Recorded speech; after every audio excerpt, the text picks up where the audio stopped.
Assalamualaikum warahmatullahi wabarakatuh. Ya, ketemu dengan saya di sini Ardi Seto di channel saya. Di sini saya akan sedikit menjelaskan. Jadi video pertama ini nanti akan sedikit menjelaskan tentang apa itu MicroPython beserta cara ngeflashnya seperti apa.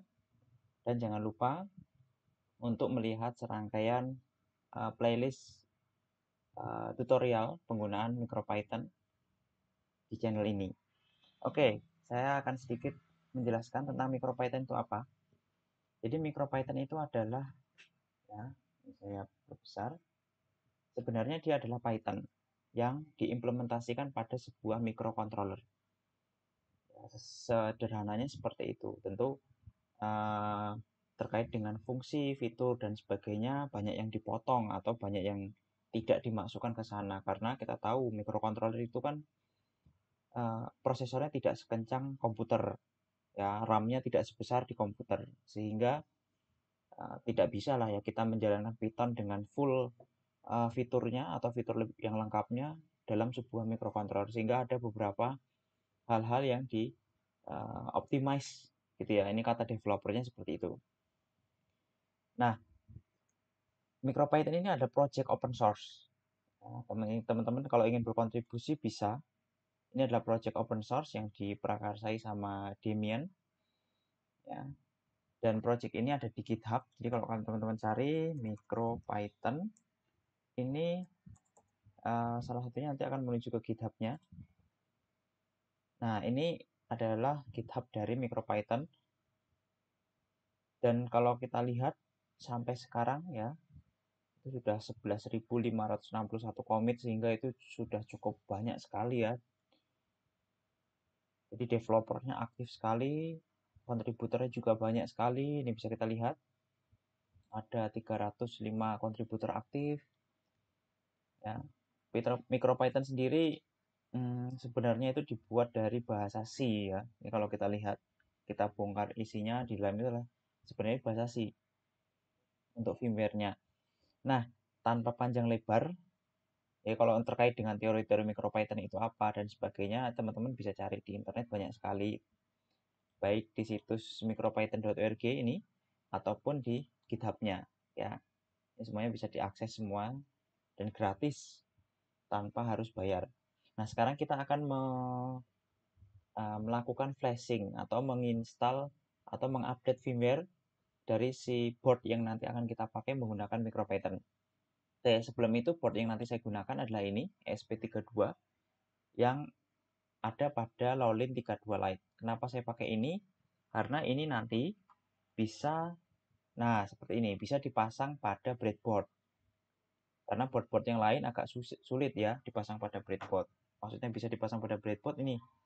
Ini masih tersisa satu pin ya di atas dan satu pin di bawah nih.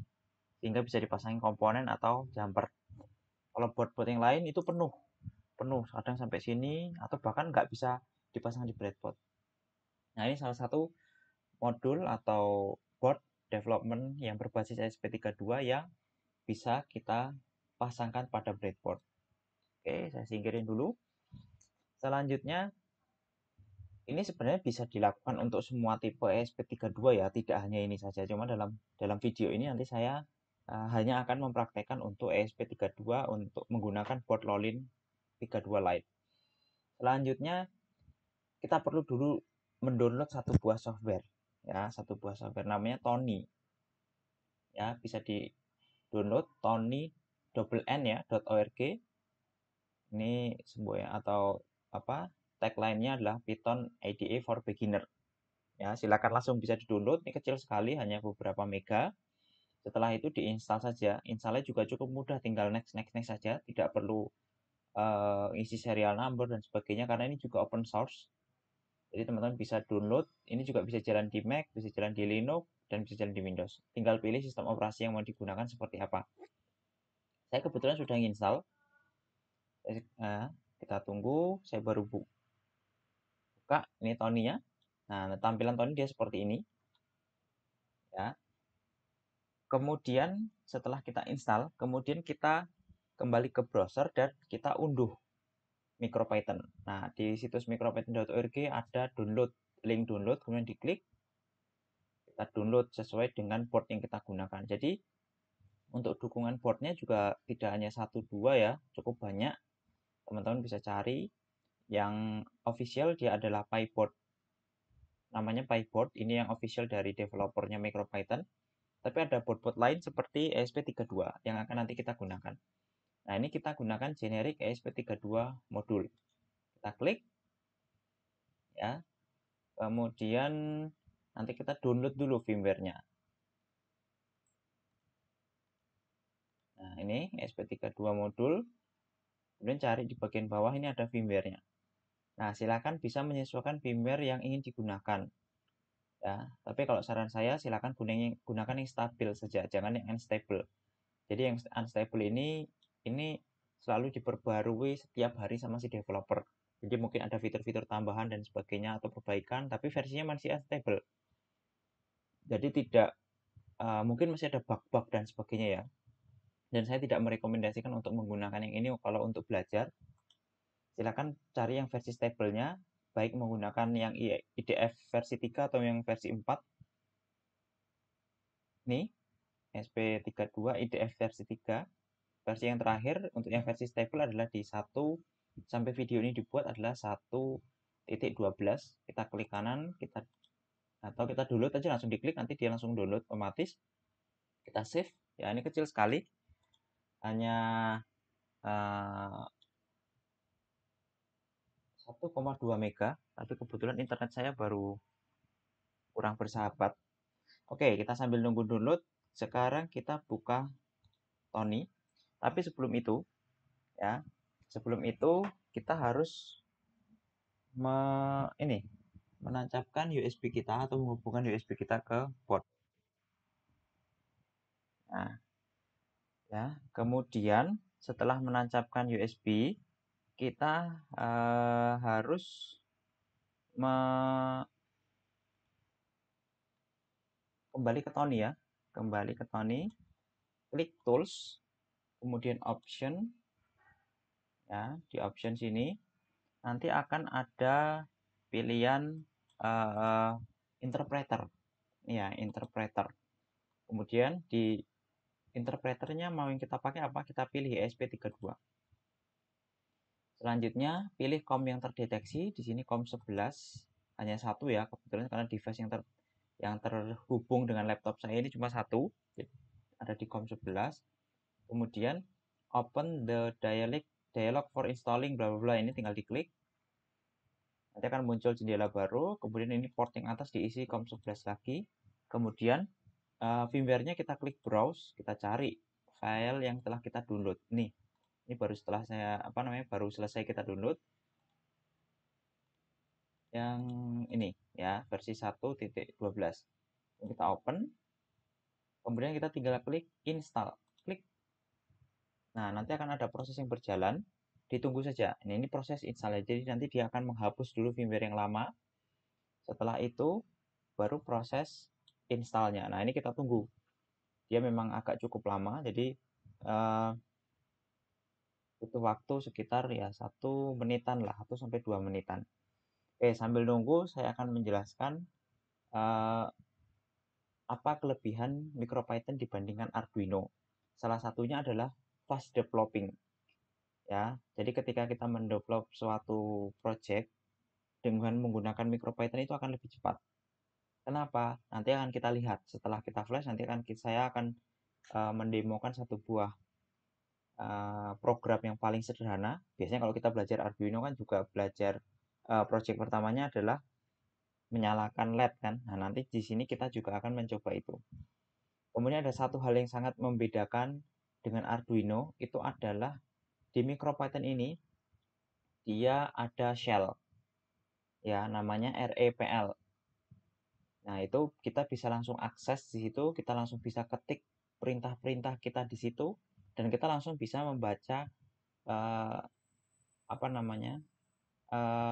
actionnya seperti apa yang dikembalikan si MicroPython-nya.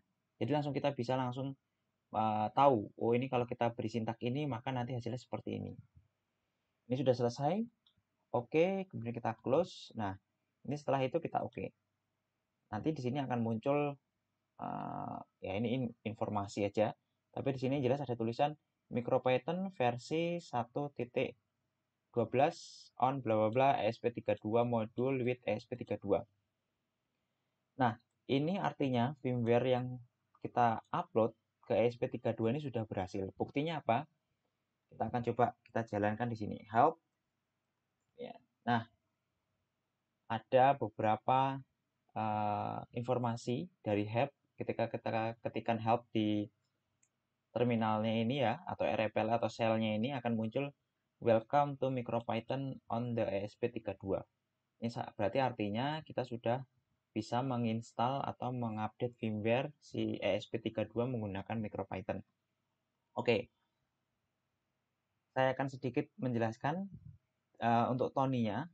Di atas ini adalah tempat kita mengetik coding. Jadi misalnya kita mengetik coding di sini, import machine, bla bla bla di sini ya. Kemudian di bawah ini adalah shell-nya. Nah, sekarang kita akan mencoba untuk di video pertama ini, ya, kita akan mencoba menggunakan shell-nya terlebih dahulu. Untuk clear, Ctrl L, biar bersih ya tampilannya. Kemudian untuk program pertama kita adalah membuat LED blink. Kita ketikkan ini, from machine import pin. Kemudian LED sama dengan pin dalam kurung 22. Jadi LED yang ada di Lolin 32 ini, itu pin LED-nya ada di pin 22. Pin out. Nah, nyala ya. Untuk mematikannya gimana? LED on. Dia mati. LED off. Dia nyala. Begitu pula LED on, dia mati. LED off, dia nyala. Atau mau bikin blink kedip-kedip, kita bisa menggunakan perulangan for i in ring, misalnya saya mau 10 kali begitu ya. LED on, kemudian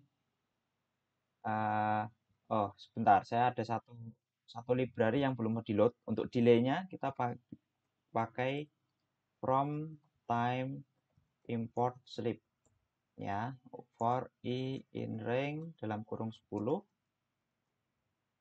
LED on, kemudian sleep misalnya setengah detik, kemudian LED off, sleep setengah detik lagi, enter dan enter. Lihat ya, kita langsung bisa membuat program di shell-nya. Jadi ketika kita ingin mencoba suatu script gitu ya, tanpa kita tulis kodenya di sebuah text editor, langsung kita simpan, kita bisa coba dulu pada shell-nya. Ya, tentu ini jadi satu hal yang menarik karena environment-nya sangat berbeda sekali dengan Arduino. Dengan seperti ini kita bisa membuat project kita itu lebih cepat. Ya, lebih cepat karena kita tidak perlu menunggu waktu compile dan sebagainya. Oke, terus simak video saya pada playlist ini, playlist terkait dengan tutorial MicroPython. Sampai ketemu lagi di tutorial selanjutnya. Terima kasih. Assalamualaikum warahmatullahi wabarakatuh.